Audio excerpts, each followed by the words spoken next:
بالله من الشيطان الرجيم. بسم الله الرحمن الرحيم. لا أقسم بهذا البلد وأنت حل بهذا البلد ووالد وما ولد. لقد خلقنا الإنسان في كبد. أيحسب أن لن يقدر عليه أحد يقول أهلكت مالا لبدا.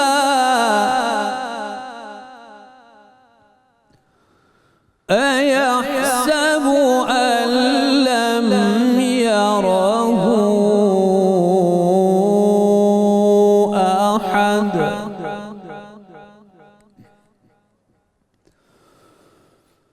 ألم نجعل له عينين ولسانا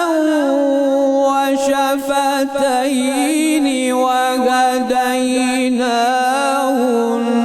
النجدين فلاقتحم العقبة وما أدراك ما العقبة.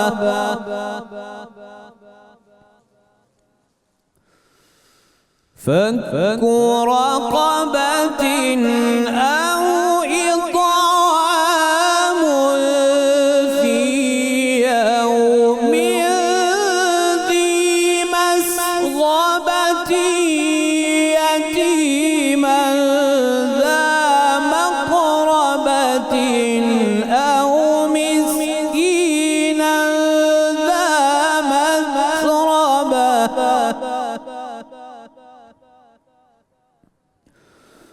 ثم كان من الذين آمنوا وتواصوا بالصبر وتواصوا بالمرحمة.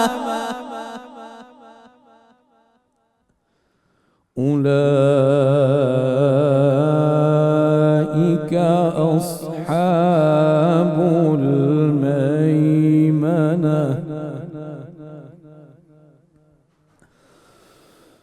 ثم كان من الذين آمنوا وتواصوا بالصبر وتواصوا بالمرحمة. أولئك أصحاب الميمنة. والذين كفروا بآياتنا هم أصحاب المشأمة. عليهم نار مؤصدة. صدق الله العظيم. جزاک اللہ خیرہ جناب قاری سید خالد حمید کاظمی صاحب. اعوذ باللہ من الشیطان الرجیم. بسم اللہ الرحمن الرحیم. السلام علیکم ناظرین محترم. 92 نیوز چینل کی افطار ٹرانسمیشن رحمت رمضان میں آپ کا میزبان غلام معین الدین نظامی اپنے ساتھیوں سمیت آپ کی خدمت میں حاضر ہے. میرے ساتھ کو ہوسٹ کے طور پر ڈاکٹر فاطمہ فیاض تشریف فرما ہیں. ہمارا آج کا موضوع ناظرین محترم بہت ہی مقدس اور محترم ہے. اس میں مہر و وفا کی داستان ہے، اس میں عقیدتوں کی ایک طویل کہانی ہے. حرمین شریفین کے مقدس مقامات، ان کا تعارف اور ان کے فضائل. ناظرین محترم، اللہ تعالیٰ نے جب رسول کریم صلی اللہ علیہ وآلہ وسلم کو درجہ اصطفاء پر فائز کیا، چن لیا، منتخب فرما لیا ہمیشہ ہمیشہ کے لیے، تو آپ کے ساتھ نسبت رکھنے والی بھی ہر چیز کو اللہ تعالیٰ نے براہ راست خود چنا. وہ انتخاب خداوندی ہے. وہ اشخاص ہوں، وہ مقامات ہوں، وہ شہر ہوں، وہ اقوام ہوں، وہ قبائل ہوں، جو بھی چیزیں ہیں رسول اللہ صلی اللہ علیہ وآلہ وسلم سے جڑی ہوئی، وہ بھی منتخب ہیں، اللہ کی چنی ہوئی ہیں. یہ جو دو شہر ہیں مقدس، مکہ مکرمہ اور مدینہ منورہ، یہ اللہ تعالیٰ نے چنے ہیں. مکہ کو رسول کریم صلی اللہ علیہ وآلہ وسلم کی زادگاہ بنایا اور مدینہ منورہ کو آپ کی ہجرت گاہ بنایا اور آپ کا مدفن پر انوار بنایا. ان دونوں جیسا کون شہر ہو سکتا ہے؟ قبیلہ قریش اگر سید الاقوام ہے تو مکہ اور مدینہ سید البلاد ہیں، اور اس میں کوئی دوسری رائے ہو نہیں سکتی. ایک عزت بخاری شاعر تھے، انہوں نے کہا مدینہ منورہ کے حوالے سے، ادب گاہی است زیر آسمان از عرش نازک تر، نفس گم کرده می آید جنید و بایزید اینجا. مدینہ منورہ میں وہ مقام جہاں جسد اطہر رسول کریم صلی اللہ علیہ وآلہ وسلم استراحت فرما ہے، وہ عرش سے بھی نازک تر مقام ہے. اور وہاں جنید اور بایزید رحمہم اللہ تعالی جیسے اکابر مشائخ اولیاء بھی سانس روک کے آتے ہیں کہ کہیں کوئی غلطی اور گستاخی نہ ہو جائے، بے ادبی نہ ہو جائے. رسول کریم صلی اللہ علیہ وآلہ وسلم نے جو لمحے، جو ایام گزارے حضرت حلیمہ سعدیہ کے ہاں، ہمارے لیے تو وہ صحرائی گھر بھی سچ پوچھئے تو بیت الانوار.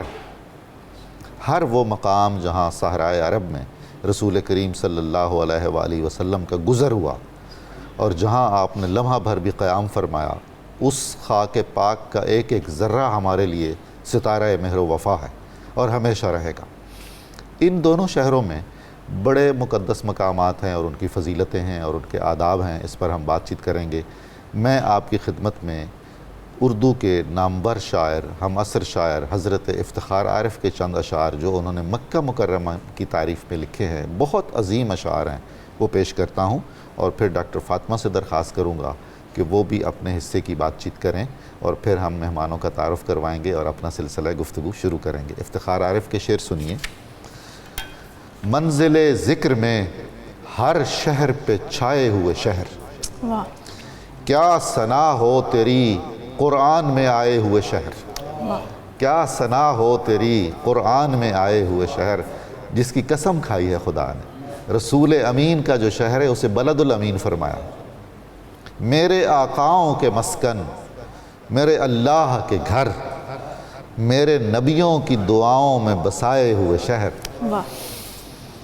زمزم و کوثر و تسنیم تسلسل تیرا، چشمہ خیر کا فیضان اٹھائے ہوئے شہر.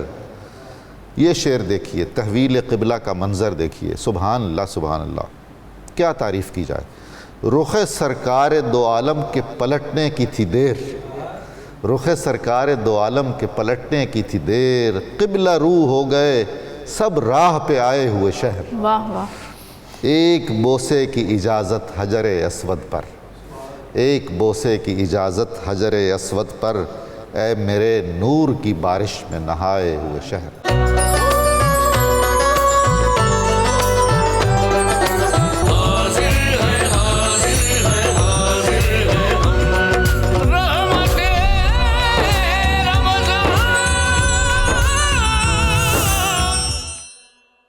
ہمارے ساتھ آج اس بہت خوبصورت اور اہم موضوع پر گفتگو کرنے کے لیے جو مہمان تشریف فرما ہیں، میں ان کا تعارف کرواتا چلوں. ممتاز عالم دین مفتی محمد فاروق القادری صاحب، آپ کی تشریف آوری کا بہت شکریہ. محترم اسکالر ڈاکٹر فیض اللہ بغدادی صاحب ہمارے ساتھ تشریف رکھتے ہیں. حافظ ساجد محمود اظہری صاحب تشریف فرما ہیں، آپ کا بھی بہت نوازش، آپ تشریف لائے. اور پاکستان کی ممتاز نیوٹریشن اور فوڈ ٹیکنالوجسٹ ڈاکٹر زینب گوندل بھی آج ہمارے ساتھ تشریف فرما ہے، آپ کا خصوصی شکریہ. اور ہم کلام سنیں گے، نعتیں سنیں گے، ایسی روح افزا قسم کا لطف اٹھائیں گے جناب حافظ محمد ارشد نقشبندی صاحب سے، الحاج اختر حسین قریشی صاحب سے، جناب محمد شاہ زیب گجالوی صاحب سے، اور ہمارے ساتھ حسب معمول شیف منیرہ کرن صاحبہ تشریف فرما ہے، کچن کے محاذ پر ہیں۔ ان سے پوچھتے ہیں ہم کہ آج اس مقدس دن اور اس مقدس موضوع کے بعد ہماری لذت کام و دہن کا کیا اہتمام فرما رہی ہیں، وہ کیا تیاری ہو رہی ہے جناب؟ جی، جو آج کی ریسیپیز ہیں تھوڑی سی مختلف ہیں، اور وہ اس طرح سے ہے کہ ہم جو لال گریوی جس کو عام طور پہ ہم ڈشز بناتے ہیں استعمال کرتے ہیں، آج میں سفید رنگ کی گریوی بناؤں گی جس میں بنے گا کریمی گارلک چکن۔ اس میں کریم کا کیسے آپ نے ایڈنگ کرنی ہے، اس کو فلیور کیسے، اس میں لال مرچیں نہیں بنیں گی، اس میں ہری مرچوں میں ہم بنائیں گے یا سفید مرچ اس میں ایڈ کریں گے، اور ساتھ میں اس کو بتانا ہے کہ اس کی گارنش میں کیا آئے گا اور اس کو بنانے کا طریقہ کیا ہوگا۔ اور سیکنڈ جو ریسیپی ہے وہ ہے لب شیریں، جس میں تمام چیزیں میٹھی ہوں گی، کلرفل سی ہوں گی، جس میں سوئیاں ہوں گی، فروٹس ہوں گے، ساتھ میں کچھ چیزیں سیزنل فروٹس ہوں گے، ساتھ میں کسٹرڈ ہوگا۔ تو یہ بڑا رچ سا ہمارا رمضان بس یہ بھی دعا فرمائیے کہ اجازت بھی مل جائے ہمیں کھانے کی۔ جی بالکل، وہ بھی ساتھ ساتھ ہی ہوگی، کیونکہ یہ بڑا رمضان کا فیوریٹ یہ ایک میٹھا ہے، اور عید پہ بھی بہت پسند کیا جاتا ہے کیونکہ اس میں تمام لوازمات آتے ہیں۔ تو آپ جو میٹھے میں بنا ہے لب شیریں، اور جو ڈرنک آج میں بنا رہی ہوں کیونکہ گرمی آگے آ رہی ہے تو پودینہ بہت ایک امپورٹنٹ اچھا انگریڈینٹ ہے، تو پودینہ اور دھنیا اور ساتھ اس میں لیمن جوس ڈال کے کالے نمک کے ساتھ اس کو بلینڈ کروں گی۔ آپ کوئی سا بھی سوڈا اس میں ایڈ کر سکتے ہیں، اگر نہیں تو آپ اس میں پانی اور کیکمبر کا پانی بھی ایڈ کر کے پی سکتے ہیں جو اس میں اس کو اسکپ کرنا چاہیں۔ تو آج ڈرنک میں منٹ مارگریٹا۔ واہ، بہت خوب، ہم بار بار آپ سے پوچھتے رہیں گے، جو ہی موقع ملا آپ سے پوچھیں گے۔ جناب حافظ محمد ارشد نقشبندی صاحب کچھ کلام عطا فرمائیے۔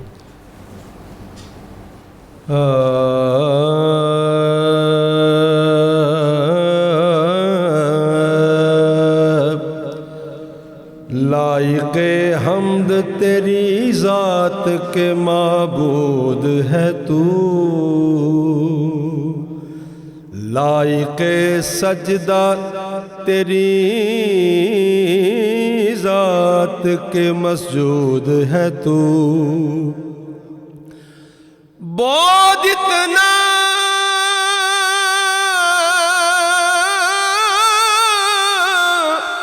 کہ کبھی آنکھ نے دیکھا نہ تجھے، اور قرب اتنا کہ میری جان میں موجود ہے تو،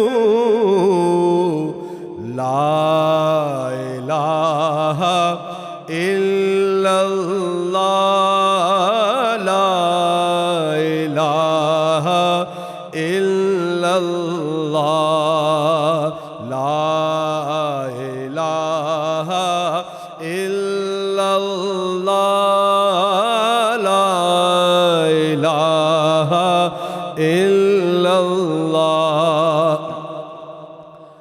قلندروں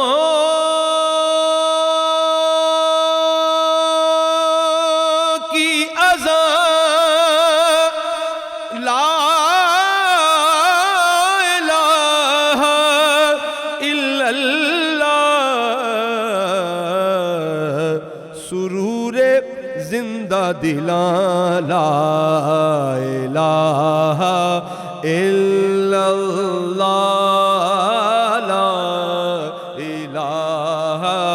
الا اللہ، یہی ہے میرا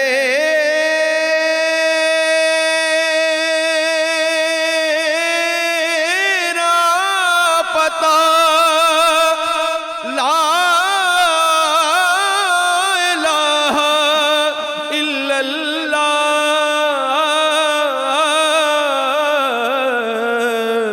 یہی ہے میرا پتہ، لا الہ الا اللہ، یہی ہے میرا نشان، لا الہ الا اللہ، لا الہ الا اللہ۔ فروغ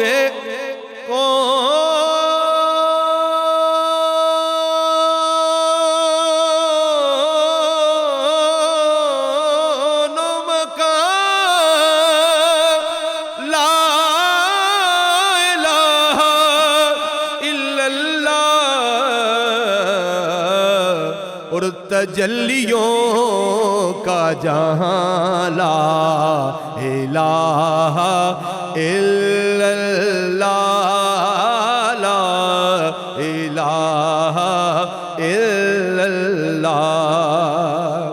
قبلہ حافظ مدر صاحب کی اشعار ہے حمدیہ، آپ عرض کرتے ہیں کہ نظر اٹھا کے جمود حیات بھی ٹوٹے، نظر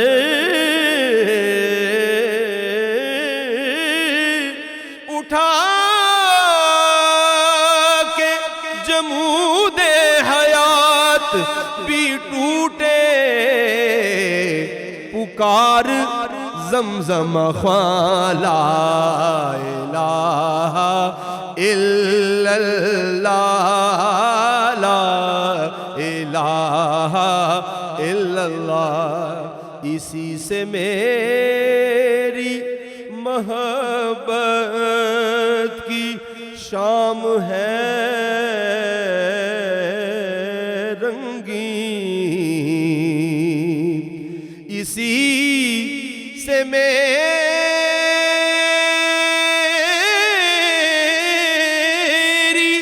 محبت کی شام ہے رنگین، میری سحر کی اذان لا الہ الا اللہ لا الہ الا اللہ ہے میرا نغمہ توحید لا شریک لہو،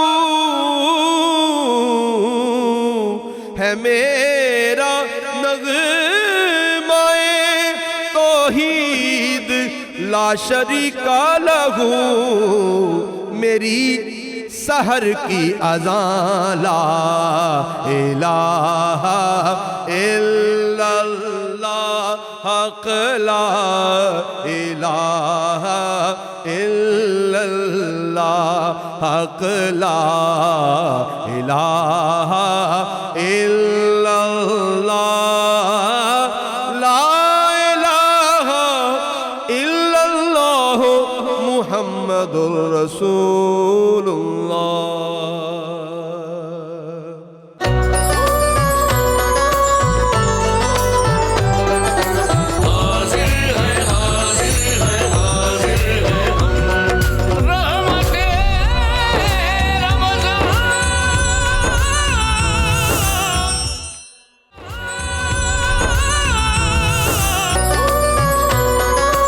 ویلکم بیک ناظرین محترم، ہم 92 نیوز چینل کی رحمت رمضان افطار ٹرانسمیشن میں آج مکہ مکرمہ اور مدینہ منورہ کی اہمیت، فضیلت اور خواص اور خصوصیات پر گفتگو کرنے کا شرف حاصل کریں گے۔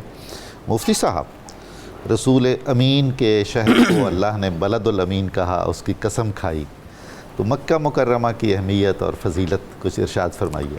بسم اللہ الرحمن الرحیم۔ ڈاکٹر صاحب، یہ شہر مبارک ہے، مقدس ہے، محترم ہے اور معزز ہے، سبحان۔ بلکہ رسول اللہ صلی اللہ علیہ وسلم نے یہ بھی فرمایا ہے، ان ھذا البلد حرمہ اللہ یوم خلق السماوات والارض۔ اللہ اکبر۔ جب سے آسمان و زمین کی تخلیق ہوئی ہے، اسی وقت سے اللہ تعالیٰ نے اس شہر کو شہر حرمت اور شہر عزت و احترام بنا دیا۔ اللہ اکبر۔ فہو حرام بحرمت اللہ الی یوم القیامہ، اور فرمایا قیامت قائم ہونے تک اس شہر کی یہ حرمت، یہ عزت قائم رہے گی۔ سبحان اللہ۔ بلکہ ڈاکٹر صاحب، قیامت اس وقت تک نہیں آئے گی جب تک یہ شہر قائم ہے۔ کیا بات ہے۔ قیاما للناس بیت اللہ کے حوالے سے کہا گیا، جب تک کعبۃ اللہ قائم ہے اس وقت تک قیامت نہیں آ سکتی۔ جب بیت اللہ شریف کعبۃ اللہ قیامت آنے سے قبل منہدم ہو جائے گا تو پھر قیامت آئے گی۔ اچھا، اب اس میں بھی ڈیٹیل ہے جو آگے جا کے میں عرض کروں گا۔ جناب، رسول اللہ صلی اللہ علیہ وسلم کی جائے ولادت یہ شہر سبحان محترم، اللہ۔ آقا کریم علیہ السلام کی جوانی یہاں گزری، قیمتی لمحات یہاں گزرے، اور آپ نے نبوت کا اظہار یہاں فرمایا، وحی کے نزول کا آغاز یہاں سے ہوا، اور آپ نے اسلام کی عالمگیر تحریک کی بنیاد یہاں رکھی، شرک و کفر کے اندھیروں کو ختم کرنے کے لیے آپ نے اپنی نوری تبلیغ کا آغاز یہاں سے فرمایا۔ اس شہر میں سب سے امپورٹنٹ بات دوسری یہ ہے کہ اس میں اللہ کا گھر بیت اللہ شریف ہے۔ ماشاءاللہ۔ نبی پاک صلی اللہ علیہ وآلہ وسلم پر اللہ تعالیٰ نے کلام اتارا تو فرمایا لا اقسم بہذا البلد وانت حل بہذا البلد، محبوب ہمیں شہر مکہ کی قسم ہے، اللہ اکبر، اور اس کا سبب کیا ہے کہ آپ اس شہر میں تشریف فرما۔ سبحان اللہ، سبحان۔ اور قرآن مجید میں سورہ 3 میں بھی اس شہر کی قسم فرمائی گئی، جی، وَهَذَا الْبَلَدِ الْأَمِينَ، کہ ہمیں امن والے شہر کی قسم ہے، اس شہر کو امن والا قرار دیا۔ حضرت ابراہیم علیہ السلام نے بھی یہی دعا کی تھی، رب اجعل ھذا بلدن آمنا، کہ اے اللہ اس شہر کو امن والا بنانا، وارزق اہلہ من الثمرات، اور اس شہر کے مکینوں کو طرح طرح کے پھل عطا فرمانا۔ آپ دیکھ لیجئے جی ڈاکٹر صاحب کہ اس شہر میں بظاہر کوئی فصل نہیں، کوئی باغات نہیں، مگر دنیا کا ہر طرح کا پھل ہر سیزن میں یہاں موجود ہے۔ حیران کن نہیں ہے جی، جب دعا مانگی جا رہی تھی صحرا ہی صحرا تھا، صحرا ہی صحرا تھا۔ اور آج آپ جب مکہ مکرمہ حاضر ہوتے ہیں تو آپ کو ایسی ایسی وہاں پھلوں کی صورت میں نعمتیں نظر آتی ہیں بے شک، کہ بندے کا مطلب رشک کرنے کو جی چاہتا ہے اور رشک کرتا ہے۔ یہ وہ شہر ہے کہ نبی کریم صلی اللہ علیہ وآلہ وسلم نے اس شہر کے حوالے سے خاص طور پر یہ فرمایا کہ اس شہر کے اندر کسی کو جانور شکار کرنے کی اجازت نہیں، درخت کاٹنے کی اجازت نہیں، کسی کو تکلیف اور اذیت دینے کی اجازت نہیں، بلکہ قرآن نے تو یہاں تک کہا وَمَن يُرِدْ فِيهِ بِإِلْحَادٍ بِظُلْمٍ نُذِقْهُ مِنْ عَذَابٍ أَلِيمٍ، جس کسی نے اس شہر میں کسی کو تکلیف دینے کا ارادہ بھی کیا، محض ارادے پر گرفت، تو اللہ تعالیٰ فرماتا ہے ہم اس کو عذاب علیم کا مزہ چکھائیں گے۔ اس شہر میں برائی کا ارادہ بھی ممنوع ہے، لیکن دوسری طرف کوئی ٹریک پر رہے، اللہ رسول کو فالو کرے تو اس پر اجر بھی بڑا ہے۔ آپ صلی اللہ علیہ وسلم کی حدیث کے مطابق جو بیت اللہ میں ایک نماز ادا کرتا ہے اس کو 1,00,000 نمازوں کے برابر اجر عطا ہوتا ہے۔ کتنی بڑی فضیلت کی بات ہے۔ اس شہر کے اندر ایک آپ نیکی کریں تو 1,00,000 نیکیوں کے برابر، 1 روپیہ صدقہ کریں تو 1,00,000 روپے صدقہ کرنے کے برابر، یہ بھی فضیلت اس شہر کو حاصل ہے۔ اور پھر خاص بات یہ ڈاکٹر صاحب، دجال آئے گا، دنیا بھر کا نظام تاہو بالا کر دے گا، لیکن حضور فرماتے ہیں کہ وہ مکے میں آنے کی کوشش کرے گا، لیکن یہاں اللہ کے ملائکہ جو سیکیورٹی پر مامور ہے وہ اسے مار کر بھگا دیں گے، وہ اس شہر میں انٹر نہیں ہو سکے گا، یوں ہی مدینہ طیبہ میں بھی وہ انٹر نہیں ہو سکے گا۔ اور پھر خاص ایک اور بخاری شریف کی حدیث پاک میں شہر کے حوالے سے یہ بات فرمائی گئی ہے کہ یاجوج ماجوج آ جائیں گے جی، اور وہ آ کر زمین کے اندر فساد کریں گے اور لوگوں کو اذیت دیں گے، پریشانی میں مبتلا کریں گے، تو ایک بڑی خلقت ہوگی جو اس سے متاثر ہو جائے گی۔ جی، لیکن حضور علیہ السلام فرماتے ہیں کہ یاجوج ماجوج کے آنے کے بعد بھی بیت اللہ قائم رہے گا، سبحان اللہ، اور یہاں لوگ حج بھی کرتے رہیں گے، عمرہ بھی کرتے رہیں گے، سبحان یعنی اس قیامت کی نشانی کے بعد بھی یہ بیت اللہ قائم ہے اور یہاں عبادات ادا ہو رہی ہیں۔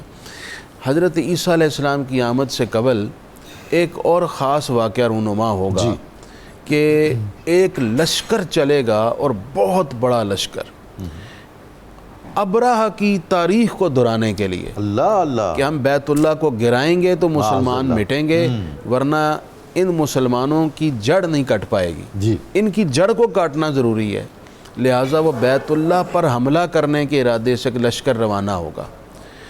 جب وہ لشکر مکہ مکرمہ کے باہر بیضاء کے مقام میں کھلا میدان ہوگا وہاں پہنچے گا، جی، تو حضور صلی اللہ علیہ وآلہ وسلم نے ایک حدیث میں یہ بھی الفاظ ہیں کہ کہ فرمایا گویا کہ میں دیکھ رہا ہوں کیا بات، کہ اس لشکر کو پورے کے پورے لشکر کو زمین کے اندر دھسا دیا جائے گا، اللہ اکبر، اور بیت اللہ کو اللہ تعالیٰ اپنی حفاظت میں رکھے گا، کوئی اس بیت اللہ پر کوئی ضرب لگانے میں کامیاب نہیں ہوگا۔ یعنی یہ شہر اللہ رب العزت کی خاص نگرانی میں محفوظ ہے، اور اس شہر کی طرف کوئی برائی کا ارادہ کرے تب بھی اللہ تعالیٰ اس کی حفاظت فرماتا ہے۔ اسے بکا بھی فرمایا، جی بکا بھی فرمایا گیا، بکا بھی ایک تلفظ ہے جی، اور اسی کو مکہ بھی کہا جاتا ہے، مکہ بھی اور بکا بھی دونوں ہی، آپ سمجھانے کے لیے کہہ رہا ہوں، عربی لغت میں دونوں ہی لفظ استعمال ہوتے ہیں، اور اس کو اولا بیت بھی فرمایا گیا، سب سے پہلا گھر بھی یہی، حضرت سیدنا ابراہیم علیہ السلام اور حضرت اسماعیل علیہ السلام نے اس کی بنیاد رکھی اور اس کی تعمیر فرمائی، اور حضور صلی اللہ علیہ وسلم بھی اس گھر کی خدمت خود کرتے رہے۔ اللہ آپ صلی اللہ علیہ وسلم اس مطاف میں بیت اللہ کے اندر بھی جگہ جگہ آپ کے وجود کی برکات اور خوشبوئیں اس گھر کو نصیب ہوئیں اور اس گھر میں موجود ہے۔ کیا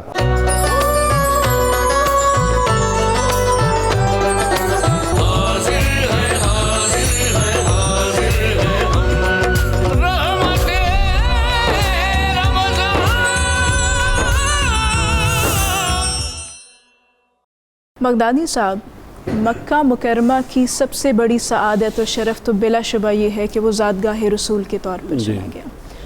قبل از اسلام بھی اس شہر کی کوئی تاریخی، جغرافیائی، تہذیبی اہمیت تھی، اس پر اگر کچھ فرمائیے۔ بسم اللہ الرحمن الرحیم۔ بہت شکریہ ڈاکٹر صاحبہ۔ مکہ مکرمہ کی اہمیت اسلام میں تو مسلم ہے، جیسا کہ مفتی صاحب نے بیان کیا، یہ کسی بھی مسلمان سے ڈکی چھپی نہیں، بالکل۔ لیکن اگر ماقبل اسلام پیریڈ کو دیکھا جائے تو وہاں بھی اس شہر کی ہمیں اہمیت نظر آتی ہے۔ جی، وہ اس طرح کہ حضرت ابراہیم علیہ السلام اور ان کے لخت جگر حضرت اسماعیل علیہ السلام نے اس میں خانہ کعبہ کو تعمیر کیا۔ بالکل۔ تو خانہ کعبہ کو تعمیر کرنے کے بعد اس میں جو ہے وہ حج اور عمرہ یعنی جاری ہو گیا تھا اسی وقت سے، اسی دور سے، اور قبل از اسلام بھی وہاں جو لوگ تھے کفار اور مشرکین وہ بھی اس کعبۃ اللہ کی زیارت کے لیے آتے تھے۔ اچھا، اگرچہ ان کے عمرہ کرنے کی نوعیت اور تھی، ان کے طواف کرنے کی نوعیت اور تھی، اس میں کئی خرافات تھیں، لیکن تاہم یہ سلسلہ جاری تھا۔ تو مذہبی حیثیت جیسے اسلام کے بعد اس کی مسلم ہے، ویسے ہی اسلام سے پہلے بھی مسلم تھی۔ اسی طرح اگر دیکھا جائے تو تجارتی اعتبار سے اس کو بڑی اہمیت حاصل تھی جی، اور یہ جو ہے یعنی بڑی اہم تجارتی گزرگاہ تھی، اور یہاں سے قافلے جو ہیں وہ شام کی طرف جاتے تھے، یمن کی طرف جاتے تھے، فارس کی طرف جاتے تھے، اور مختلف سامان تجارت یہاں سے لے کر دیگر شہروں میں لوگ ٹریول کرتے تھے۔ درست۔ اسی طرح اگر تہذیبی اعتبار سے دیکھا جائے تو تہذیبی اور ثقافتی اعتبار سے یہاں حج کے دنوں میں میلے لگتے تھے، اور ان میلوں میں ایک میلہ جو ہے وہ سوق عکاظ کے نام سے بڑا مشہور تھا۔ اچھا، اس سوق عکاظ کے اندر ادبی محفلیں سجتی تھی وہاں، واہ، اور مشاعرے ہوتے تھے، اور سال بھر جو شعراء ہیں وہ تیاری کر کے یہاں آتے تھے اور اپنا کلام سناتے تھے۔ یہ ہم لٹریری فیسٹیول کہہ سکتے ہیں۔ بالکل۔ اور جو اس جو مقابلہ کا ونر ہوتا تھا اس کو پوئٹ آف دا ایئر قرار دیا جاتا تھا، واہ، اور اس کا جو کلام ہوتا تھا اس کو خانہ کعبہ کی دیواروں پر لٹکا دیا جاتا تھا۔ کیا بات ہے۔ تو اس طرح جو یہاں آب زمزم کا ہونا یہ جو ہے یہ لوگوں کے لیے بڑی ایک اٹریکشن تھی، کیونکہ اس وقت جو عرب تھے وہ صحرا نشین تھے، بادیہ نشین تھے، جی، اور وہ پانی جہاں ان کو ملتا تھا وہیں وہ قیام کر لیتے تھے، لیکن جب ان کو مستقل ایک سورس آب زمزم کی صورت میں نظر آ گیا تو انہوں نے یہاں یعنی ان کے لیے اٹریکشن پیدا ہوگی یہاں قیام کرنے کے لیے۔ صحیح۔ تو یہ ساری چیزیں یعنی قبل از اسلام بھی مکہ مکرمہ کو حاصل تھی، لیکن یہ ساری تیاری ہو رہی تھی آمنہ کے لال کے لیے بالکل، کہ آپ نے یہاں تشریف لانا تھا اور اس شہر مکہ نے آپ کی جائے ولادت بننا تھا۔ بالکل۔ تو اسی وجہ سے اللہ تبارک و تعالیٰ نے یہ ساری چیزیں وہاں موجود تھیں، لیکن کسی بھی چیز کی وجہ سے اس شہر مکہ کی قسم نہیں کھائی۔ قسم کھائی ہے تو حضور نبی اکرم صلی اللہ علیہ وسلم کی جب آمد ہوئی ہے تو فرمایا لا اقسم بہذا البلد وانت حل بہذا البلد، اب لا کی یہاں مفسرین نے مختلف تفسیریں کی ہیں. جی. ایک تفسیر یہ ہے کہ یہ لام تاکید کے لیے ہے کہ اے محبوب میں اس شہر مکہ کی قسم کھاتا ہوں، ضرور بضرور اس کی قسم کھاتا ہوں، درا حالے کہ آپ اس میں تشریف فرما ہے. کیا بات ہے. اور ایک تفسیر یہ فرمائی ہے کہ یہاں لا جو ہے یہ نافیہ ہے کہ لا اقسم بہذا البلد وانت حل بہذا البلد، کہ میں اس شہر مکہ کی قسم نہیں کھاؤں گا. کب نہیں کھاؤں گا؟ جب آپ یہاں سے ہجرت فرما جائیں گے. کیا بات. تو گویا جو مکان کی اہمیت ہوتی ہے وہ مکین کی وجہ سے ہوتی ہے. واہ. تو مکین اتنا اعلیٰ ہے، اتنی اہمیت والا ہے، تو مکان کی اہمیت کیوں نہ ہو. بالکل. اس پر مجھے ایک جو مجنوں کا شعر یاد آ جاتے ہیں کہ مجنوں جو ہے وہ کہتا ہے کہ امرو بالدیار دیار لیلا اقبل ذل جدار وذل جدار ما شغفنا قلبی ولیکن حب من سکن الدیار، کہ میں لیلا کے در و دیوار سے گزرتا ہوں، کبھی اس دیوار کو چومتا ہوں، کبھی اس دیوار کو چومتا ہوں. تو یہ در و دیوار جو ہے ان کی محبت میرے دل میں رچی بسی نہیں ہے، بلکہ اس کی محبت دل میں رچی بسی ہے جو اس میں رہتی ہے. حضرت امام مالک یاد آ گئے. وہ پوری عمر جو ہے وہ شہر مدینہ سے باہر نہیں گئے، اس وجہ سے کہ کہیں میں باہر ہوں گا تو میری روح پرواز نہ کر جائے، اور میں مدینہ سے باہر ہی کہیں میری جو روح ہے قفس انصری سے پرواز کر گئی تو میں یہاں مدفون نہیں ہو سکتا. سبحان اللہ. تو یہ عشاق کا جو ہے وہ لگاؤ تھا، اور اس لگاؤ کی وجہ جو ہے وہ نفوس قدسیاں تھیں جو ان شہروں میں آباد رہیں اور جنہوں نے ان شہروں کو آباد کیا. سبحان اللہ.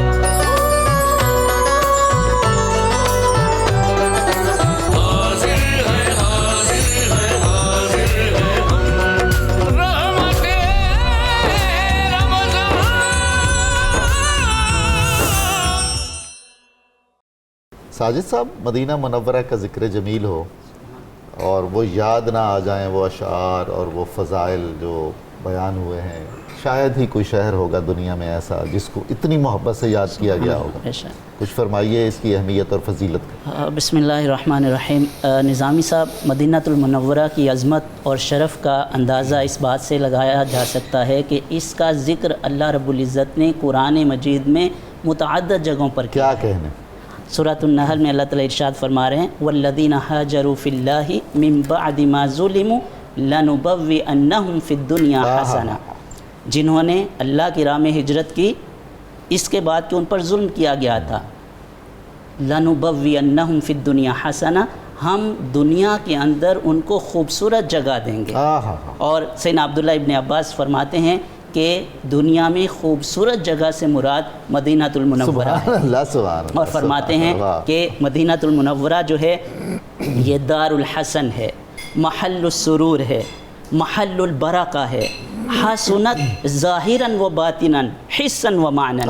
مدینہ المنورہ یہ برکت کی جگہ ہے، یہ سرور، راحت اور اطمینان کی جگہ ہے، اور جس کو ظاہری طور پر بھی اللہ تعالیٰ نے خوبصورت بنایا، باطنی طور پر بھی خوبصورت بنایا، اور حسی اور معنوی طور پر بھی اس کو خوبصورت بنایا ہے. اور پھر دوسری آیت دیکھیے قرآن مجید میں جس میں اللہ رب العزت ارشاد فرما رہے ہیں اور حکم ہے اللہ کے رسول کو وَقُلْ رَبِّ أَدْخِلْنِي مُدْخَلَ صِدْقٍ وَأَخْرِجْنِي مُخْرَجَ صِدْقٍ. اس میں بھی سیدنا عبداللہ ابن عباس فرما رہے ہیں کہ مدخل صدقٍ سے مراد کیا ہے؟ مدینہ المنورہ میں دخول، اور مخرج صدقٍ سے مراد مکہ المکرمہ سے آپ کا خروج ہے.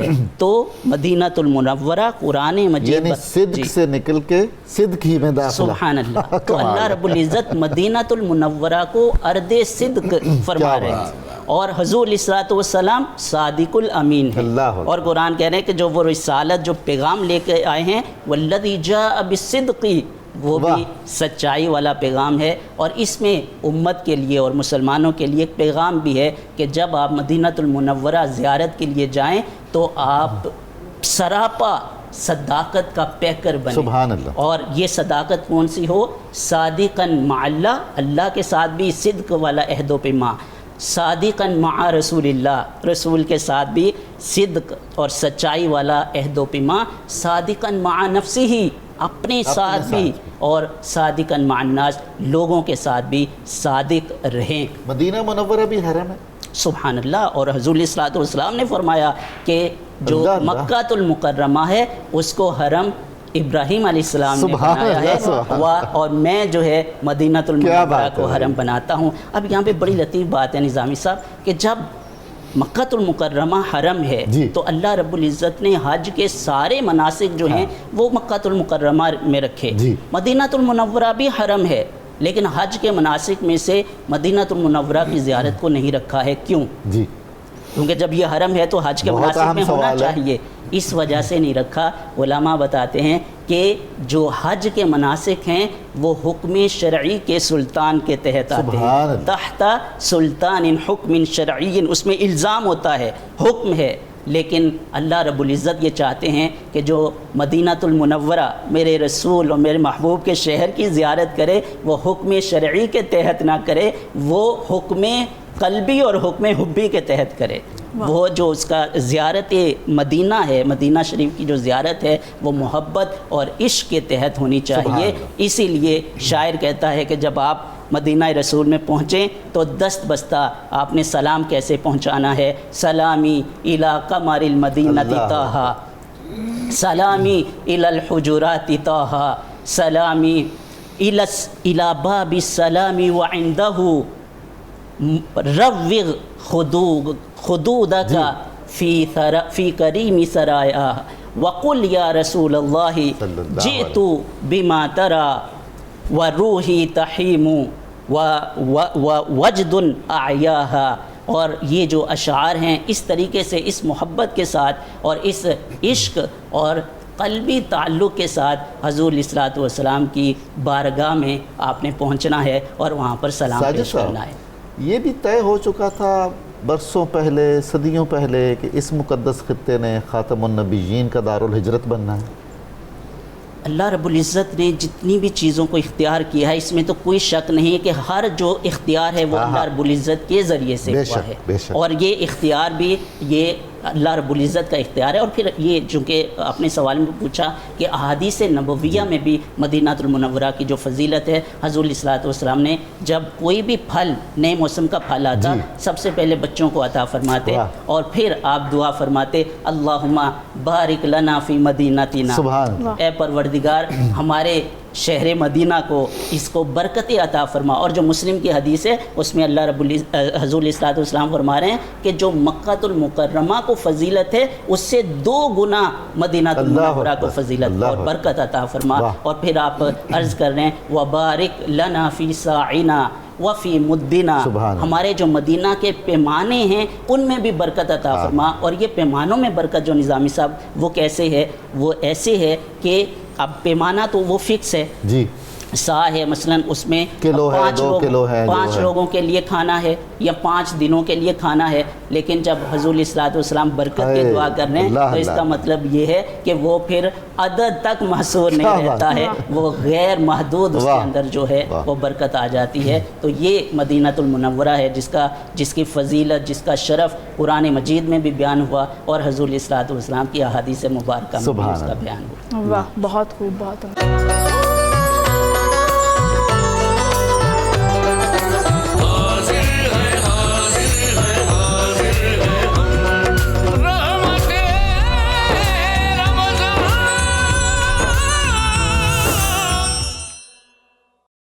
ڈاکٹر زینب یہ بتائیے کہ رمضان اب ظاہر ہے جیسے جیسے آگے بڑھے گا اور گرمی میں بھی اضافہ ہوگا تو ایک بڑا ایشو جو سب کو فیس کرنا پڑتا ہے وہ ہائیڈریشن کا ہے، پانی کی کمی ہو جاتی ہے، اس سے سستی ہو جاتی ہے اور مسائل ہو جاتے ہیں۔ تو ہمیں کیا اپنی ڈائٹ رکھنی چاہیے، کیا شامل کرنا چاہیے کہ وہ مسائل نہ ہوں کہ ہائیڈریشن جو ہے وہ کم ہو گئی ہے؟ پہلے چند روزے جو ہوتے ہیں نا وہ ہمارے بڑے اچھے اور گزر رہے ہوتے ہیں کیونکہ ہماری پچھلی ہائیڈریشن جو ہوتی ہے، پچھلی تقویت جو ہوتی ہے وہ باڈی میں ہوتی ہے اور ہم اسی کو ہی مینٹین کر رہے ہوتے ہیں۔ لیکن جیسے جیسے رمضان آگے بڑھتا جاتا ہے ہماری باڈی کا پانی جو ہے وہ کم ہوتا ہے، مسلز میں جو پانی ہے وہ کم ہوتا ہے، سیلز میں جو پانی ہے وہ کم ہوتا چلا جاتا ہے، جس کی وجہ سے ہم ڈی ہائیڈریٹڈ جو ہے وہ زیادہ فیل کرتے ہیں، یعنی پانی کی کمی جو ہے وہ ہم زیادہ محسوس کرتے ہیں۔ جیسے ہم اکثر یہ دیکھتے ہیں کہ سکن کا خراب ہونا اکثر لوگوں میں بہت زیادہ بڑھ جاتا ہے کیونکہ وہ افطاری کے بعد بھی پانی کا صحیح سے استعمال نہیں کرتے اور اس سے بھی بڑی غلطی جو لوگ کرتے ہیں وہ یہ کرتے ہیں کہ وہ چائے اور کافی کا استعمال جو ہے وہ بہت زیادہ کرتے ہیں. جب آپ چائے اور کافی کا استعمال کرتے ہیں تو اس کا مطلب ہے کہ آپ کی باڈی جو ہے وہ ڈائیوریٹکس لے رہی ہے. چائے اور کافی دونوں ہی ڈائیوریٹک ہیں. اچھا. آپ جب ڈائیوریٹک لیتے ہو اس کا مطلب یہ ہے کہ باڈی میں جتنا پانی ہے وہ باڈی سے ایکسکریٹ آؤٹ ہو جائے گا. اب جب پانی باڈی سے ایکسکریٹ آؤٹ ہوگا تو آپ نے جتنا پانی پینا تھا وہ سارا نکل گیا باڈی سے. تو اب باڈی نے اپنا کام جو کرنا ہے, جو بلڈ فلو ہونا ہے, جو مسلز نے کام کرنا ہے, وہ کیسے ہوگا؟ وہ ممکن ہی نہیں ہو سکتا جب تک آپ پانی پراپر نہیں کرتے ہو. صحیح. پھر ہوتا کیا ہے کہ جو آپ کی سکن کے اندر جو پانی ہوتا ہے باڈی وہ لینا شروع کر دیتی ہے, جس کی وجہ سے ہم اکثر دیکھتے ہیں کہ آنکھوں کے گرد جو ہے وہ لائنیں پڑنا شروع ہو جاتی ہیں, سکن جو ہے وہ ڈلنس کا شکار ہونا شروع ہو جاتی ہے, ڈرائنس بہت زیادہ ہو جاتی ہے. ایون کچھ لوگوں کو تو اس حد تک جو ہے وہ ہوتی ہے کہ پوری باڈی اور سکن جو ہے وہ بڑی ڈی ہائیڈریٹڈ فیل ہوتی ہے. تو اس کا حل جو ہے وہ ہم اس طرح سے کر سکتے ہیں کہ نمبر 1, اگر آپ چائے یا کافی پی رہے ہیں تو ایک چائے یا کافی کے کپ کے بدلے میں 2 گلاس پانی کا استعمال کیا جائے. اچھا. عام روٹین میں بھی اور رمضان میں تو اسپیسیفکلی آپ کی باڈی کی ریکوائرمنٹ ہے 8 سے 12 گلاس پانی. 8 سے 12 گلاس پانی آپ نے پینا ہی پینا ہے. چائے پی رہے ہیں تو ایکسٹرا 2 گلاس پیئیں گے ہر کپ کے بدلے میں. مشکل ہے, مشکل لگتا ہے لیکن ہے نہیں. اگر ہم مجھے پہلے ہی پتا تھا کہ آپ نے نہایت مشکل باتیں کرنی ہیں. نہیں, میں آسان کر کے آپ کو بتاتی ہوں. آپ اگر 1 گلاس پانی افطار میں پی لیں, 1 گلاس پانی آپ مغرب کی نماز کے بعد پئیں, 1 گلاس پانی جو ہے وہ آپ مغرب اور عشاء کے درمیان پئیں, 1 عشاء کی نماز سے پہلے, 1 عشاء کی نماز کے بعد, 5 گلاس پانی آپ کا یہیں پہ پورا ہو جائے. یہ تو پانی کی میڈیکل ڈوز ہو گئی. آپ اگر اس کو ڈیلی بیسس پہ بھی لے کے چلتے ہیں, میں تو اکثر پیشنٹس کو کہتی ہوں کہ پانی کہتے ہیں پورا نہیں ہوتا. اگر آپ نماز سے پہلے اور نماز کے بعد پانی کا استعمال شروع کر لیں تو وہ آپ کی ایک تو عادت بھی بن جاتی ہے, دوسرا نماز کی عادت بھی پوری ہو جاتی ہے. مطلب یہ ہوا کہ آپ چائے چھوڑ دیں ڈاکٹر صاحب. میں کہا جی مشکل معاملات ہیں سارے. انہوں نے قہوہ بھی بند کر دینا ہے, سبز چائے کا قہوہ. اس کی تو اجازت ہوگی. نہیں, وہ بند نہیں اس لیے کرتے کیونکہ آپ کی باڈی, اصل میں ہمارا مسئلہ یہ ہے کہ ہم نے فرائیڈ فوڈز بھی ساتھ کھانے ہیں. یا تو آپ تلی ہوئی چیزوں کا استعمال بالکل بند کر دیں اور پھر آپ اپنی جو ہے یہ گرین ٹی اور اپنے جو قہوہ ہے ان پہ آ جائیں. لیکن ہم نے سب کچھ کھانا ہے اور رمضان کو بھی انجوائے کرنا ہے, تو اس میں یہ کیا جا سکتا ہے کہ جو قہوہ آپ لے رہے ہیں اس کے ساتھ آپ 1 گلاس پانی لے سکتے ہیں. چائے جو ہے اس کا استعمال آپ چینی کے بغیر کریں, اور ہائیڈریشن مینٹین کرنے کے لیے چیا سیڈز اور تخم لنگا کا استعمال جو ہے وہ لازمی طور پر. واہ, بہت خوب, بہت شکریہ. جناب الحاج اختر حسین صاحب, کیسے مزاج ہیں آپ کے؟ خیریت سے ہیں؟ نعت رسول مقبول صلی اللہ علیہ وآلہ وسلم عطا فرمائیے.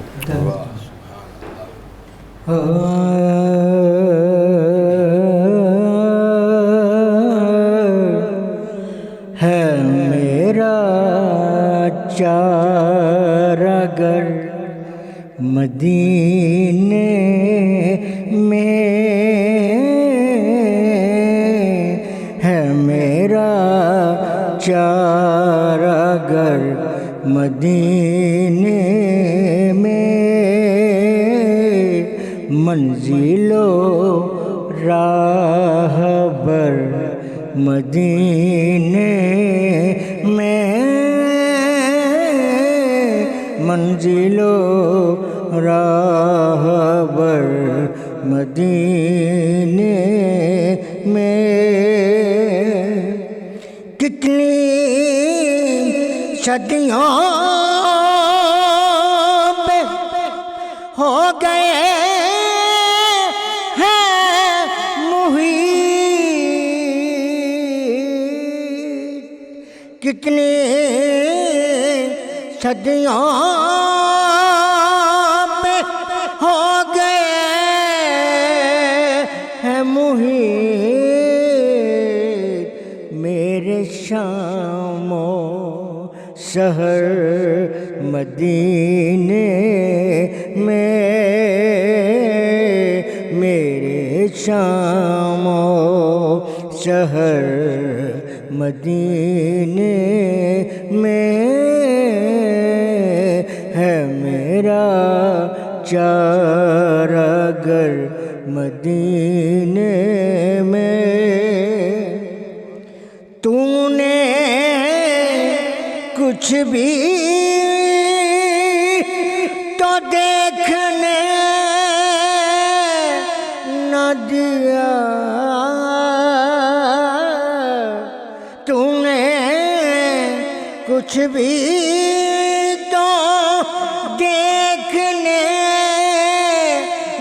دیا اے میری چشم تر مدینے میں، اے میری چشم تر مدینے میں، کتنی صبح ظہور کرتا ہے،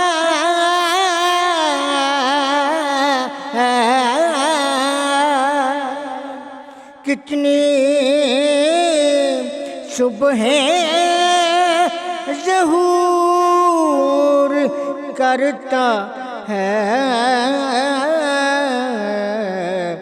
جاگنا رات بھر مدینے میں، جاگنا رات بھر مدینے میں، ہے میرا چارہ گھر مدینے میں، اور کتنے ہوتے ہیں خوش نصیب عطا،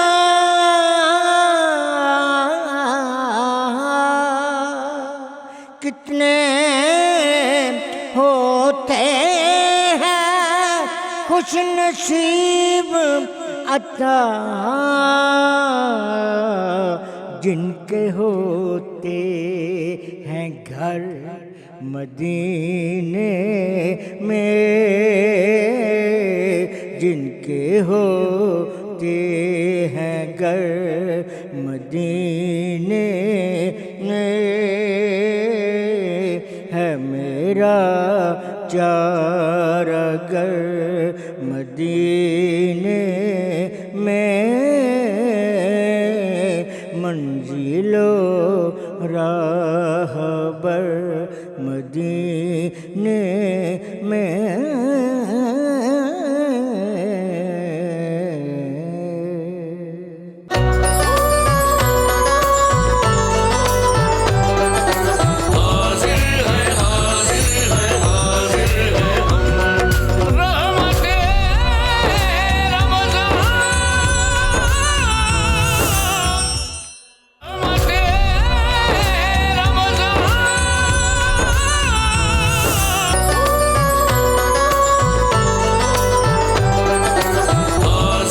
السلام علیکم ناظرین محترم، 92 نیوز چینل کی افطار ٹرانسمیشن رحمت رمضان میں آپ کو دوبارہ خوش آمدید کہتا ہوں۔ ہم آج سعادت حاصل کر رہے ہیں مکہ مکرمہ اور مدینہ منورہ کے فضائل اور ان کی خصوصیات اور وہاں کے آداب کے بارے میں۔ ابھی ذکر خیر ہو رہا تھا، ہمارے تمام احباب فرما رہے تھے کہ اللہ نے کس کس طرح سے اس شہر کی قسم کھائی ہے، رسول اللہ صلی اللہ علیہ وآلہ وسلم کی قسم کھائی ہے۔ اور میں یاد کر رہا تھا اپنے ایک عظیم شاعر کو جن کا نام مرزا غالب ہے، جنہوں نے فارسی میں ایک بہت خوبصورت شعر کہا، میں آپ کی خدمت میں عرض کرتا ہوں۔ ہر کس قسم بدانچ عزیز است می خورد، ہر شخص اس چیز کی قسم کھاتا ہے، اس شخص کی قسم کھاتا ہے جس سے وہ شدید محبت کرتا ہے، سوگند کردگار بے جان محمد است۔ اور اللہ جب قسم کھاتا ہے تو وہ رسول اللہ صلی اللہ علیہ وآلہ، کبھی آپ کے چہرہ انور کی، کبھی آپ کے شہر کی، کبھی کسی چیز کی، کبھی کسی چیز کی۔ حضرت مفتی صاحب، مسجد الحرام میں اور مسجد نبوی میں عبادت اور نشست و برخاست کے آداب خصوصی، وہ جو سیلفیوں کے کام چل پڑے اور بھی بڑے مسائل کھڑے ہو گئے، کیا ان مقامات پر مشرکین آ جا سکتے ہیں؟ یہ سب جامع انداز میں آپ ارشاد فرمائیے۔ بسم اللہ الرحمن الرحیم۔ جہاں تک آداب کی بات ہے تو سب سے پہلے تو جانے والے شخص کو اس بات کا ضرور اہتمام کرنا چاہیے کہ وہ کتنے دنوں کے لیے جا رہا ہے جی، اور یقیناً لوگ یہ پلان کر کے جاتے ہیں۔ یہ بات میں اس جہت سے کہہ رہا ہوں کہ آپ اگر وہاں موجود ہیں اور آپ کا دل بھر چکا ہے اور آپ کے دل میں یہ ابال اٹھ رہا ہے یار واپس چلیے، اللہ اکبر، گھر کی یاد آ رہی ہے، تو یہ بھی خلاف ادب ہے۔ اللہ اللہ۔ ہمارے اساتذہ اکرام یہ فرمایا کرتے تھے کہ بیٹے آپ کو ابھی اور شوق چڑھ رہا ہو، بیت اللہ شریف یا مدینہ طیبہ آپ کو کھینچ رہا ہو کہ یہاں اور رہو، تو آپ اسی کیفیت کو لے کر واپس آئیں، واہ سبحان اللہ، یہ شوق لے کر، یہ ذوق لے کر واپس وہ لگن لگی رہے۔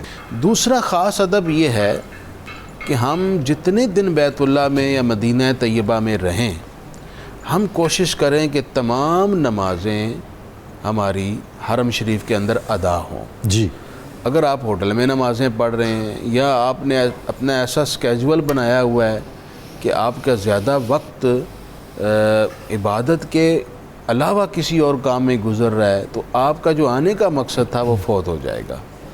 آپ کو ایک ٹارگٹ سیٹ کرنا چاہیے کہ میں نے نمازیں وہاں پڑھنی ہے، میں نے وہاں 1 قرآن ختم کرنا ہے، 2 قرآن ختم کرنے ہیں، میں نے وہاں درود شریف زیادہ پڑھنا ہے، میں نے تسبیحات زیادہ پڑھنی ہے، اہتمام ہونا چاہیے۔ بالکل صحیح۔ تیسری جو خاص بات یہ ہے جس سے آج کل بچنا میں سمجھتا ہوں کہ بہت ضروری ہے، وہ ہے موبائل۔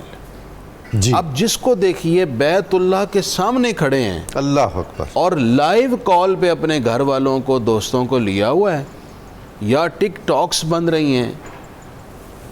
اللہ غارت کرے اس سوچ کو، بڑے افسوسناک۔ یہ کیا ہے کہ آپ کہاں کھڑے ہیں؟ اللہ کے گھر میں کھڑے ہیں جہاں ملائکہ کا ازدحام ہے، اہل اللہ موجود ہیں، اللہ کی رحمت برس رہی۔ اب اس سے آگے کون سی جگہ ہے جہاں جا کر آپ فوکس کر کے اللہ کے حضور مانگیں گے؟ اللہ، یہاں یہ دعائیں کرتے ہیں یا اللہ بیت اللہ دکھا دے، یا بیت اللہ وہاں پہنچ کے آپ یہ حرکتیں کر رہے ہیں۔ اسی طرح مدینہ طیبہ میں عین مواجہ شریف کے سامنے بھی میں نے لوگوں کو دیکھا، وہ رسول اللہ کے سامنے کھڑے ہیں، جانے کائنات، جانے عالم، جانے ایمان کے سامنے، اور ان کی توجہ رسول اللہ کے سامنے نہیں ہے بلکہ ان کی توجہ موبائل پر اپنے دوستوں کے ساتھ یا تصویریں بنانے پر ہے۔ حد ہو گئی ہے۔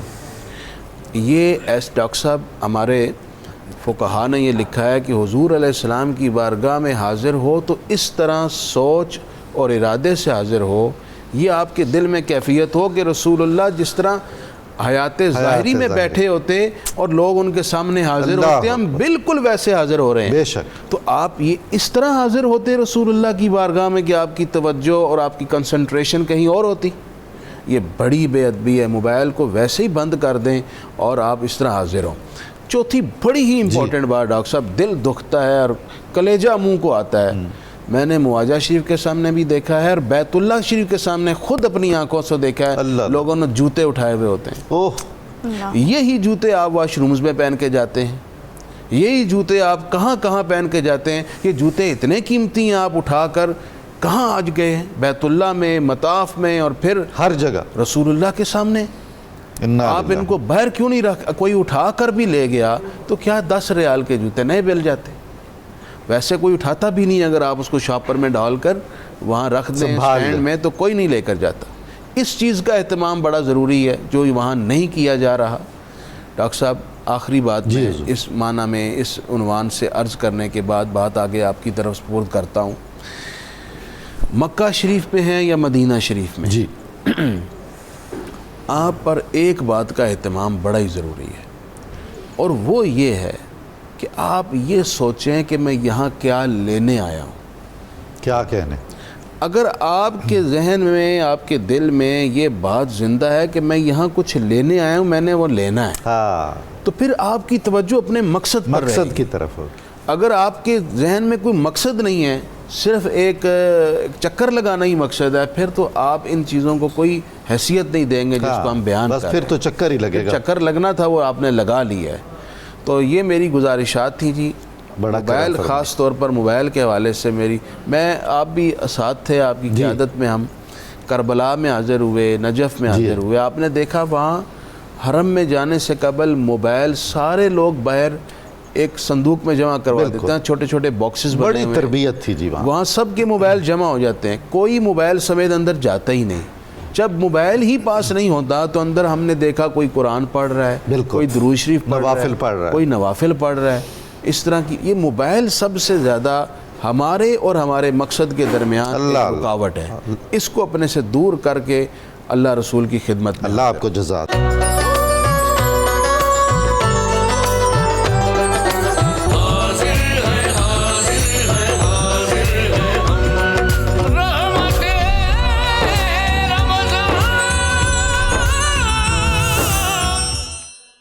ڈاکٹر زینب, افطاری میں ہم فرائیڈ چیزیں تو کھاتے ہی کھاتے ہیں, ہم سب کو پتہ ہے کہ اس کے نقصانات ہیں, لیکن جب تک سموسے نہ ہوں, پکوڑے نہ ہوں, ہمیں لگتا ہے کہ افطار جو ہے وہ مکمل نہیں ہوئی. تو اب جب کہ ہمیں فرائیڈ چیزیں شامل کر ہی رہے ہیں تو پھر باقی کی کیا ہمیں بیلنس کرنا چاہیے کہ بہت نقصان نہ ہو میدے کو؟ اچھا, اب ایک مزے کی بات ہے کہ انہوں نے پہلے ہی کہہ دیا کہ میں ہر چیز سے منع کروں گی, تو آج میں فرائیڈ آئٹمس کو کہوں گی کہ آپ کھا سکتے ہیں, لیکن ان کو بنانے اور کھانے کا طریقہ جو ہے وہ مختلف ہوگا. اچھا, پکوڑوں میں پکوڑے یا فرائیڈ مسئلہ نہیں ہے, اس میں مسئلہ ہے کہ جو اس کا بیسن ہے وہ بہت زیادہ آئل کو ایبزارب کر لیتا ہے اپنے اندر. جو آپ کے میدا جو ہے وہ خالی تھا, آپ نے صبح سے کچھ نہیں کھایا ہوا تھا, آپ جب وہ پکوڑا کھاتے ہو تو میدے پہ بھاری پن محسوس کرتے ہو آپ, جس کی وجہ سے آپ بیمار ہوتے ہو. اور ایسیڈیٹی کا ایشو جو ہے وہ رمضان میں اس لیے زیادہ ہوتا ہے. اگر آپ کم بیسن اور آلو کم کے ساتھ پکوڑے بنا کر کھاتے ہیں, یا پیاز کے پکوڑے, پالک کے پکوڑے بنا کے, بینگن کے پکوڑے آپ کھاتے ہیں, تو آپ بالکل کھا سکتے ہیں. یعنی اس میں ویجیٹیبل شامل کر لیں. ایگزیکٹلی, ویجیٹیبلز کی اماؤنٹ جو ہے وہ آپ زیادہ کر لیں. صحیح. ایز پر سموسوں کی اگر ہم بات کریں تو جب ہم اس میں چکن سموسے کی بات کرتے ہیں تو اس میں بھی آئل کی ایبزارپشن میکسیمم ہو جاتی ہے. اچھا. بنسبت اگر آپ سبزیوں والے جو ویجیٹیبل سموسے ہوتے ہیں اس کی استعمال کریں تو وہ بہترین ہے. صحیح. نمبر 2, اگر آپ اس کو ڈیپ فرائیڈ کرنے کی بجائے آپ اس کو بیک کر لیں, یا کم آئل کے ساتھ آپ اس کو جو ہے وہ فرائی کر لیں, شیلو فرائی کر لیں. شیلو فرائی اگر آپ کر سکتے ہو تو بہترین ہے. ایئر فرائر کا کانسیپٹ جو ہے وہ بہت زیادہ کامن ہو رہا ہے, جس پہ 2 لڑائی کے جو ہیں وہ آ جاتی ہیں ریسرچز. ایک ریسرچ یہ کہتی ہے کہ یہ کینسر کازنگ ہے, اس کو آپ کو استعمال نہیں کرنا چاہیے, اور یہ آپ کے میدے کے لیے بھی اچھا نہیں ہے. صحیح. دوسری ریسرچ یہ کہتی ہے کہ یہ آپ کے لیے بہت فائدہ مند ہے, ہوا سے کھانا پک رہا ہے, آئل کی ایسڈ ضرورت نہیں ہے, یورک ایسڈ اور کولیسٹرول کو مینیج کرنے کے لیے بہترین ہے. تو اب ان میں سے ہم کیسے ڈیسائیڈ کریں کہ ہم نے کس ریسرچ کی طرف جانا ہے؟ جب تک فیصلہ نہیں ہوتا تب تک ڈیپ فرائی کھا لیں. نہیں, آپ یہی ہے کہ ریسرچز زیادہ جو ہیں وہ ابھی سیفر سائیڈ پہ ہیں, تو آپ اس کو کھا لیں. ادروائز جو سب سے سیف آپشن ہے وہ بیک کر کے کھانا ہے, جو کہ آپ چولہے پہ یعنی آگ پہ پکا رہے ہیں, تو وہ بہترین ہے. آپ اس میں فرائیڈ فارم میں چیزیں کچھ بھی ہو آپ اس کو کھا سکتے ہیں, اور اعتدال اور میانہ روی جو ہے اگر آپ اس میں رہتے ہیں تو آپ کھا سکتے ہیں فرائیڈ, کوئی مسئلہ نہیں ہے اس میں. بہت خوب, بہت عمدہ. جی منیرہ, آپ کی طرف آتے ہیں اور بتائیے کہاں تک تیاری پہنچی؟ بڑے رنگ تو بڑے خوبصورت نظر آ رہے ہیں ہمیں. لبے شیری جو تھا وہ میں نے اس کی میں نے فلنگ کر کے اس کی لیئرنگ کر دی ہے, اور اس کے ساتھ ساتھ جو اس کی خاص بات ہے وہ یہ کہ اس میں سوئیاں بھی ہیں, اس میں جیلی بھی ہے, اس میں کریم بھی ہے, اس میں فروٹس بھی ہیں, آپ اس میں نٹس بھی ایڈ کر سکتے ہیں. تو اس میں ملک اور ڈیری پروڈکٹ کی تمام یعنی ٹریڈیشنل پلس ماڈرن ڈش ہے یہ. بالکل. اور سیکنڈ آپ اس کو ٹھنڈا رکھیں تو زیادہ مزے کا یہ, کیونکہ لبے شیری ہیں. سیکنڈ جو تھا ہمارا وائٹ جو میں بنا رہی تھی اس کو کریمی گارلک چکن, اس کو میں ابھی بھون رہی ہوں. میں نے اس میں کریم ایڈ کی ہے. اور کریم کا میں بتا دوں ٹپ چھوٹا سا, کہ جب بھی کریم ایڈ کریں ہم اس کو ڈائریکٹ اپلائی کر دیتے ہیں. آپ اس کو ڈائریکٹ اگر اس کو پھینٹیں اور پھر ایڈ کریں. اور سیکنڈ یہاں پہ میں جیسے کہ بھی زینب نے بتایا کہ وہ فرائیڈ بہت زیادہ آئٹم کھاتے ہیں پکوڑوں کی, تو بالکل ٹھیک ہے کہ آپ پالک, اور ہم جو بیسن گھولتے ہیں نا جب, تو بیسن میں ہم سب چیزیں ڈالتے ہیں. تو اس کا ٹپ یہ ہے کہ آپ سب اپنی ویجیٹیبلس کو کاٹ لیں, اور کاٹنے کے بعد آپ اس کے اوپر بیسن ایڈ کریں جتنی آپ کو ریکوائرمنٹ. یہ تو بڑی اچھی ٹپ دی آپ نے. آپ کی وہ کرنچینس آئے گی اور آپ کے پکوڑے کے پکوڑے ہو. واہ واہ, بہت خوب. یہ ہمارا چکن اب ہو رہا ہے, ابھی بس جسلے میں لگاؤں گی تو پھر وہ بھی اب دیکھیے گا. بہت شکریہ, بہت شکریہ. زبردست. جناب حافظ محمد ارشد نقشبندی صاحب, کچھ کلام عطا فرمائیے. قبلہ حضرت حسن رضا رحمۃ اللہ علیہ کے اشعار.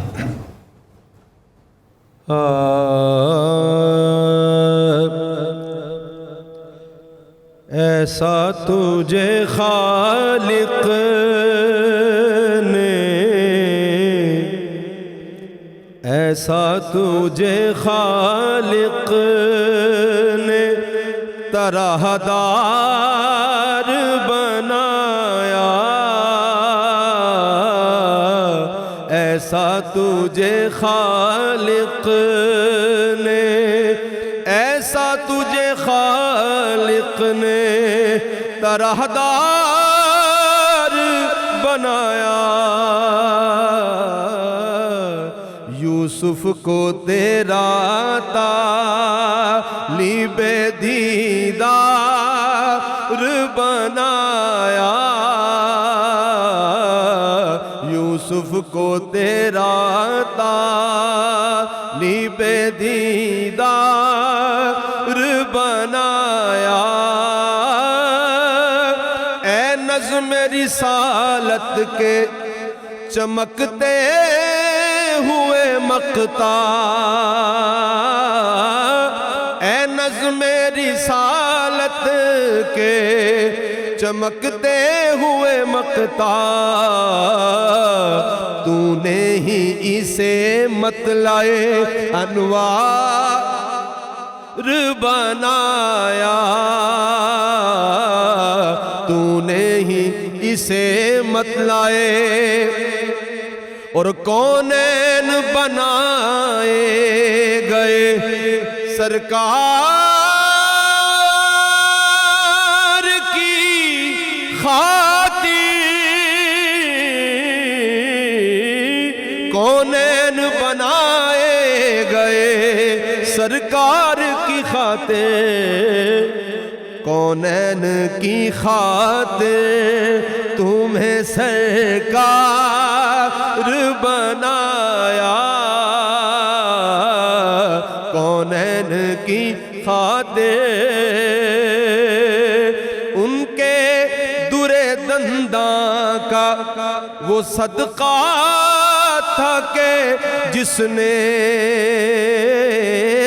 ان کے در دنداں کا وہ صدقہ تھا کہ جس نے ہر قطرہ نیسان، ہر قطرہ نیسان در شہوار بنایا، یہ لذت پابوس کے پتھر نے جگر میں،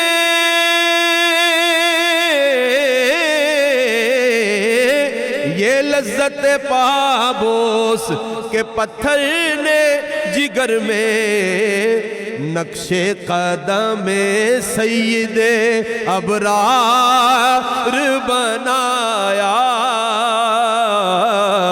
نقش قدم سید عالم کے سلاطین بھکاری گئے، بھکاری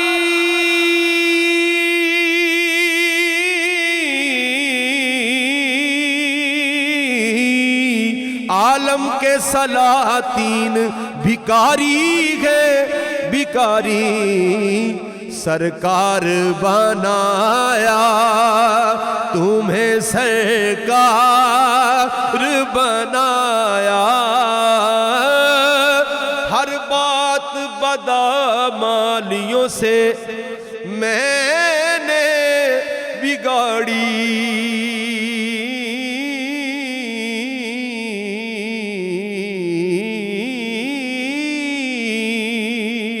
ہر بات بدعمالیوں سے میں نے بگاڑی، بگڑی کو میری آپ نے ہر بار بنایا،